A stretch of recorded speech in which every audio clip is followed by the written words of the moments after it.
I have one reading this morning, as it turns out. A poem by Gerard Manley, Hopkins, whom some called and call Britain's finest religious poet, and whom Robert Lowell called the finest English poet of nature. The world is charged with the grandeur of God. It will flame out like shining from shook foil. It gathers to a greatness like the ooze of oil crushed. Why do men then now not reck his rod? Generations have trod,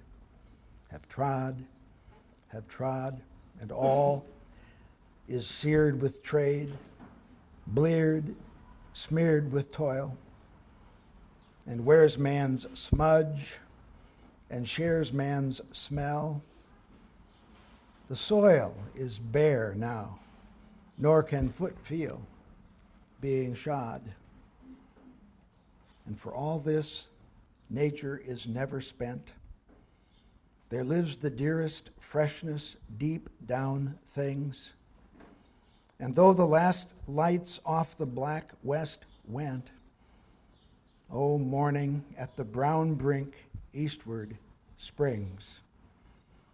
Because the Holy Ghost over the bent world broods with warm breast and with bright wings.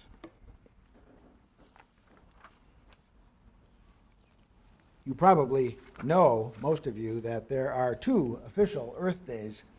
The best known Earth Day, celebrated on April 22nd, founded in 1970 by the late Senator Gaylord Nelson of Wisconsin, is the Earth Day we usually find on our calendar. There is then also the United Nations International Earth Day, which falls on the spring equinox and is marked all over the world as Nature's Day. At noon that day, the peace bell at the United Nations headquarters rings out in Manhattan. And in Austria, the peace bell at the Vienna United Nations rings out in that venerable city. The peace bells ring out for a reason. Not so many years ago, most folks saw no salient relationship between environmental preservation and world peace. Even as our first awakening to the environmental crisis ushered in the 1970s and teach-ins proliferated around the world, still the connection between humanity's war with the earth and humanity's war with each other had only begun to be drawn. We did have Garrett Hardin back then, an early ecologist, whose 1968 paper, The Tragedy of the Commons, shaped so much of the discussion in those days. Hardin maintained one can only call it a hard-nosed view of the connection between the poverty-stricken masses and the limits of the earth. His proposition, called the Lifeboat Theory, argued that immigration of the poor to affluent countries hurts those already there, just as taking too many drowning people into a lifeboat will sink everyone.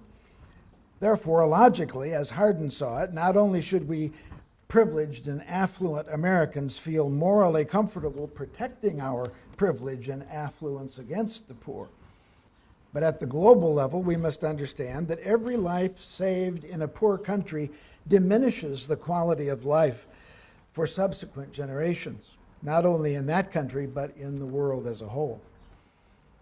No amount of idealism, said Hardin, will alter this equation, even if by this equation the logical response to the poor is to let them die.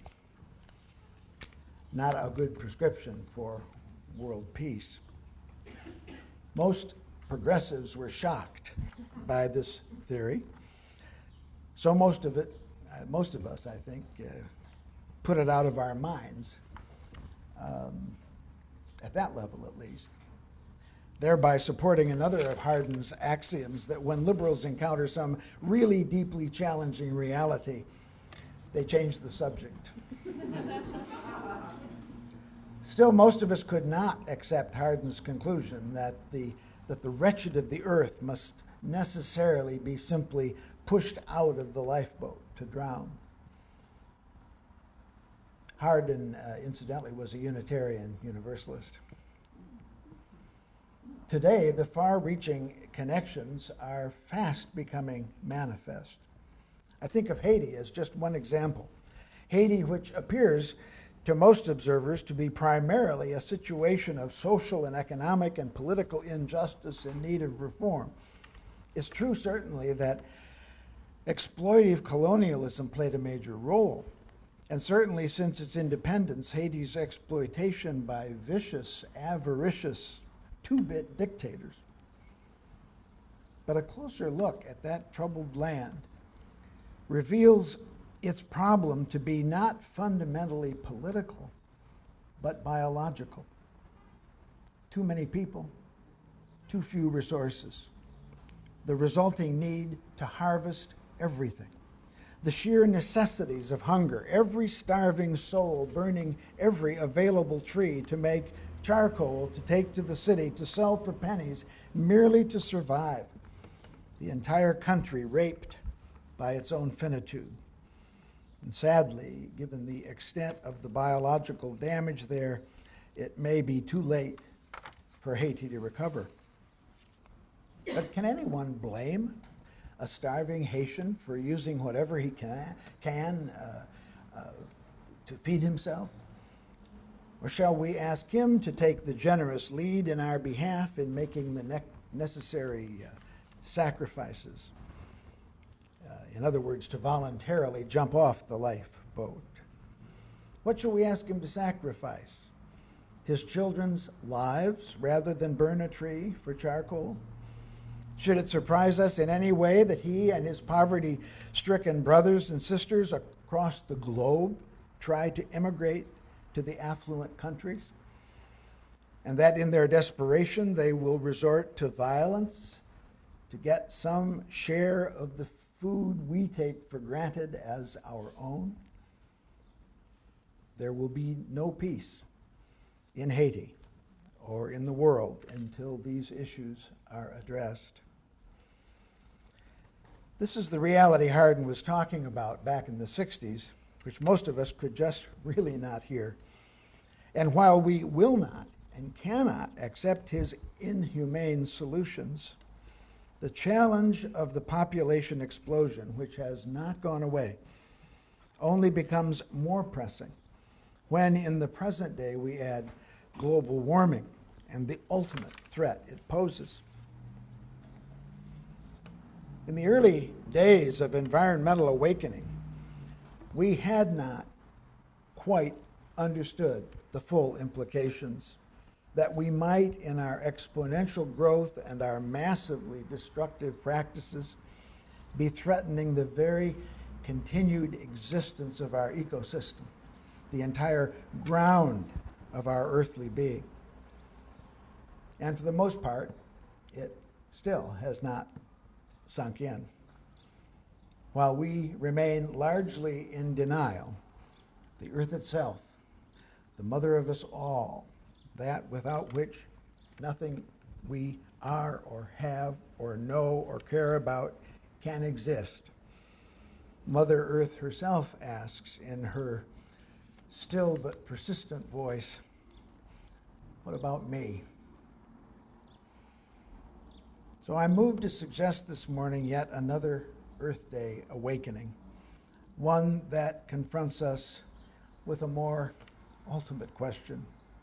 Can we, in trying to build a just, humane world for all, at the same time save the earth herself with all her myriad diverse human and non-human living creatures, all insisting reasonably that they too have a right to be and to be treated justly, not to be pushed wantonly out of the lifeboat, as if there could even be a lifeboat without them, as if we human beings ourselves could continue to be without that cradle of the earth and all creation.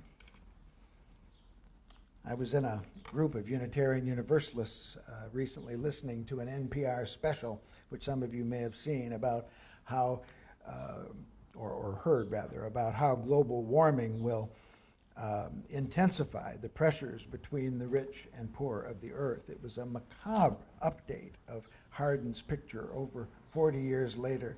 We heard about the prospect of vast international conflict just around the corner before the middle of this century. By the time I left that meeting, I was pretty clear about the violence that we might expect as the great multitude of the poor become desperately hungry and are denied their basic needs.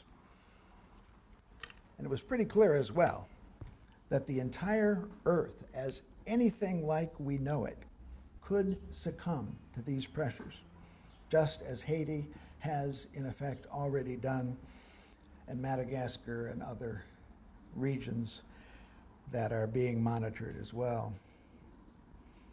So I went home frustrated and sorrowful, asking myself what can be mustered to counteract this worldwide malaise, this nihilistic mentality, this seemingly inexorable movement toward our own destruction and the destruction of creation itself.